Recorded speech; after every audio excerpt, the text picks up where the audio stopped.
ปุ้ยผู้สาวปุ้ยใช่โอ้เฮ้ยนั่นค่ะ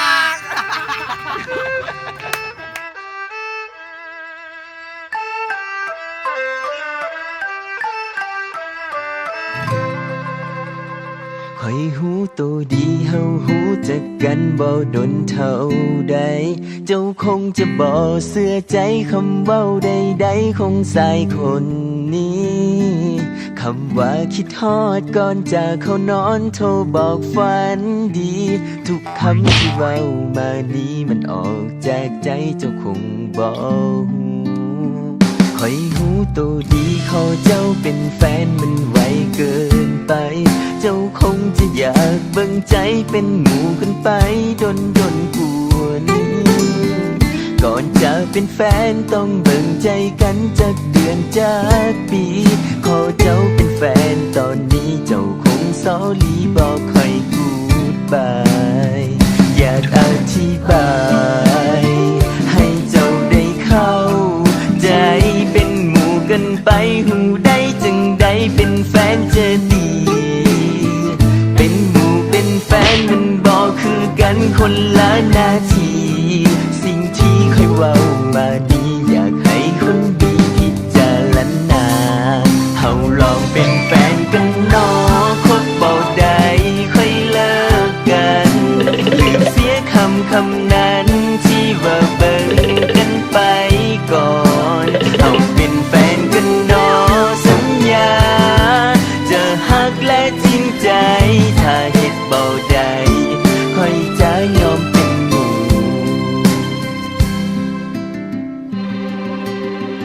ค่อยหูตัวดีขอเจ้าเป็นแฟนมันไวเกินไปเจ้าคงจะอยากเบิ่งใจเป็นหมู่กันไปดนกว่านี้ก่อนจะเป็นแฟนต้องเบิ่งใจกันจากเดือนจากปีขอเจ้าเป็นแฟนตอนนี้เจ้าคงสอลีบอกค่อยกูดบายอยากอธิบายให้เจ้าได้เข้าใจเป็นหมู่กันไปหูได้จึงได้เป็นแฟนจะดีเป็นหมู่เป็นแฟนมันบอกคือกันคนละนาทีสิ่งที่เขาเอามานี้อยากให้คนดีพิจารณาเฮาลองเป็นแฟนกันเนาะคบบ่ได้ค่อยเลิกกันลืมเสียคำนั้นที่ว่าเบิ่งกันไปก่อนเฮาเป็นแฟนกันเนาะสัญญาจะฮักและจริงใจถ้าเฮ็ดบ่ได้ค่อยจะยอมเป็นหมู่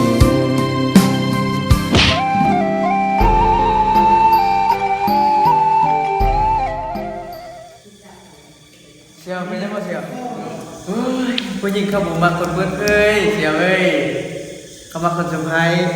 ดวงหนึ่งแต่ในนี้จ้ะ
ตัวดีขอเจ้าเป็นแฟนมันไวเกินไป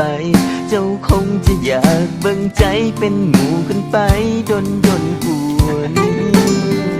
ก่อนจะเป็นแฟนต้องเบิ่งใจกันจากเดือนจากปีขอเจ้าเป็นแฟนตอนนี้เจ้าคงสอลีบอกค่อยพูดไปอยากอธิบาย